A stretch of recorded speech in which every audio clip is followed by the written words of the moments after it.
always knew that I would write a book. I always knew that I had a story in me, but it was COVID that actually gave me the time and opportunity to sit down and write it. And this is what came from it. So I'm very proud that I get to combine my love for therapy, being a therapist, and also combine creative storytelling. So the change that came from me starting to actually write the book really just changed my entire world. And these are my book babies, and I'm trying to be mindful of time, but check them out, check them out. So this is my first one. This is called Hey Brown Girl, and all of my stories are geared towards Black teens and adults experiencing mental health issues and just kind of growing up being Black in America. And this one specifically is about a Black family lives together. Everything is going well until Child Protective Services comes and they take away one of the children in the family.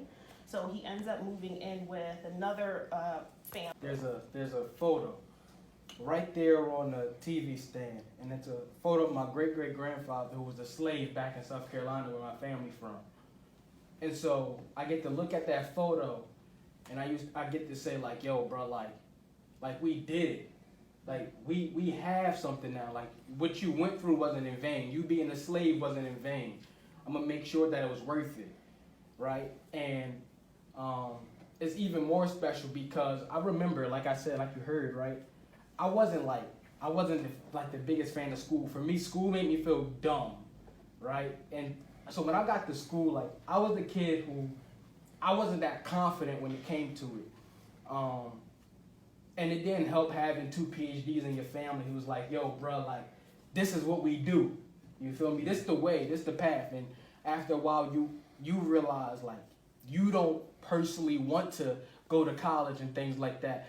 And so when I was exposed to domestic violence, I was a victim of physical abuse, sexual abuse, emotional abuse, sexual assault, physical assault, a whole host of traumatic experiences.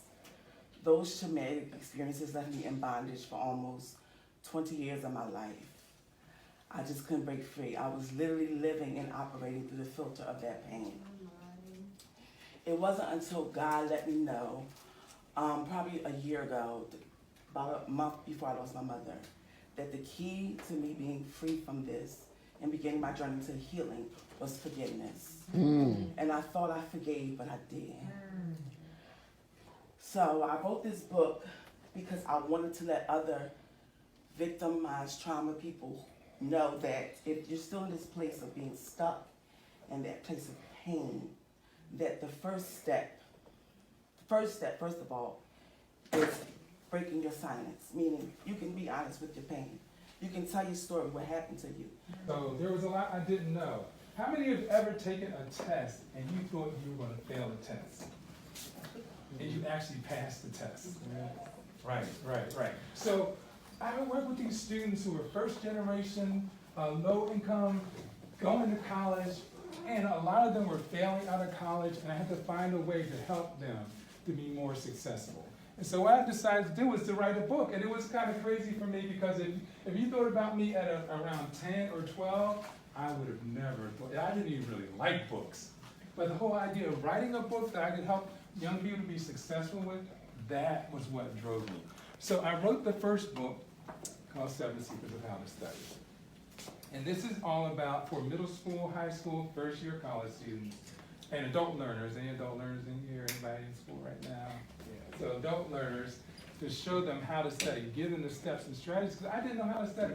In fact, my first semester in college, I almost failed out of college. Always been my passion. And as he said from the bio, how did I know that I was good at poetry? I really didn't think so. In the beginning, it was just how I expressed myself. And so I'm like, okay, this is something that I need to share because my gift is not for me. Once you step out on faith, you really see God start to activate more. You know, like faith is something that you can't see, but you have to believe it until you see it. And so with my poetry, that's where I get everything from. I don't know how many live in the city of Philadelphia, but our city is basically in a state of emergency. my poetry is inspired by the events that occurred in Philadelphia, and I guess one poem that resonates with people is entitled The Great Depression.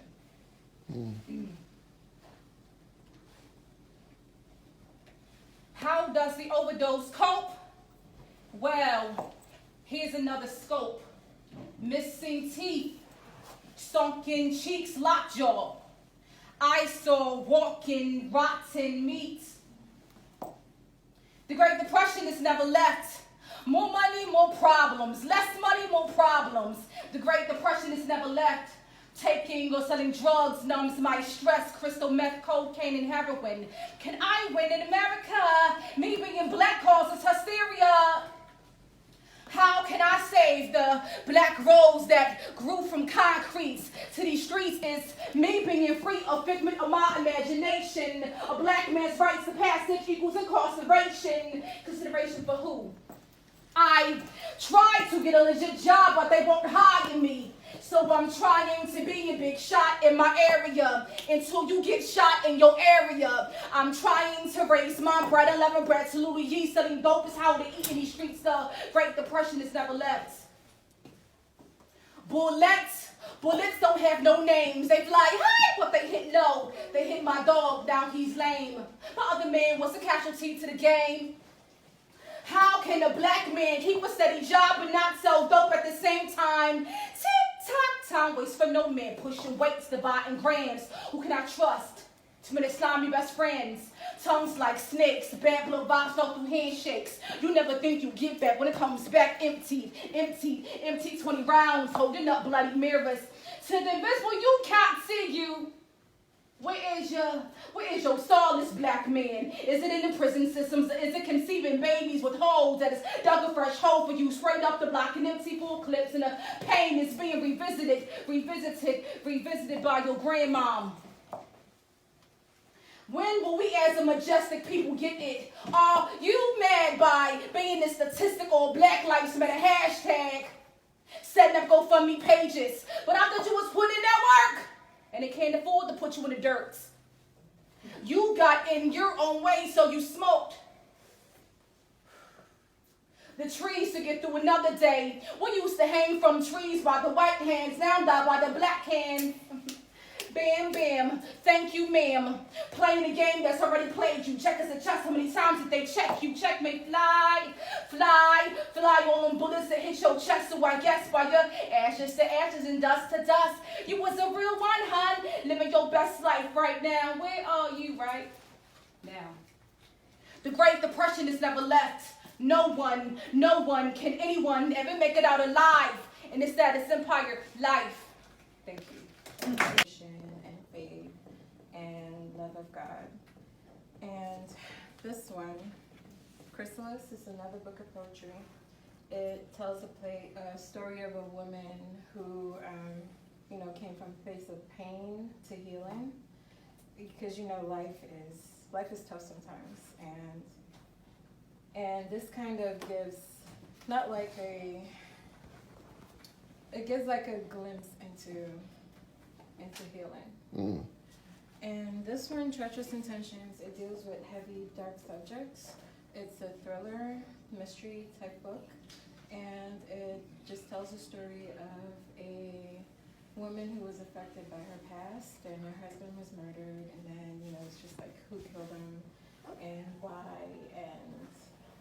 and if there's like a resolution to it, does the family come back and are they whole again?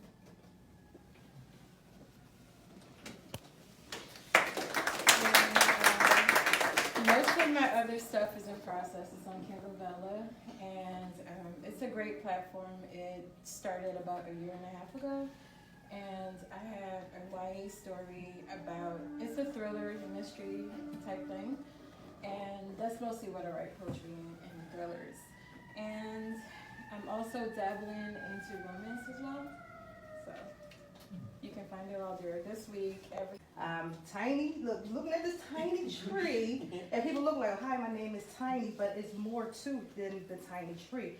Tiny believed in himself that something was greater inside of him. And he believed in his dreams, and regardless of what people were saying about him, they were teasing him and all of that things, and he just wrote this nothing new, like that something is greater in me, that I believe that is going to change. And within the seasons and, you know, times we went through and all of that, the next one is the springtime started coming in, and they're looking for this little tiny tree again. He's no longer there. And they're like, well, where's Tiny? Tiny's now standing over all of them. Because he believed, and sometimes we forget and we think that, you know, things are not going to work out. And, you know, we don't believe in those dreams. And sometimes we allow those dreams to go in the back burner. But there's times, there's seasons, you know, that we have to go through to get to our purpose. That people didn't understand that Tiny's roots were growing deep. Google, you got the other Hugh, right? and so I struggled.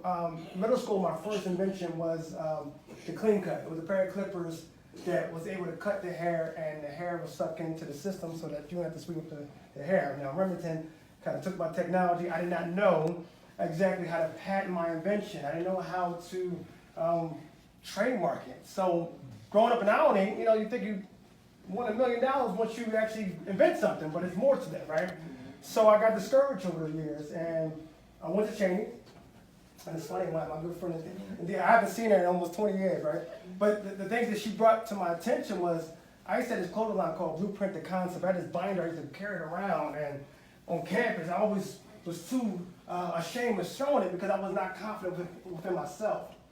And what I always say is that sometimes you gotta tap into the very origin of things. Now, the great thing right now, I'm patenting my own inventions, I'm writing books and doing board games, but the first thing I had to learn how to believe in myself. And that's the critical thing that most people, we had subjects of math and English and all these other different subjects for passing grades, but what was the subject on believing in yourself? Did you guys believe in 101? Anybody had that class? Elective?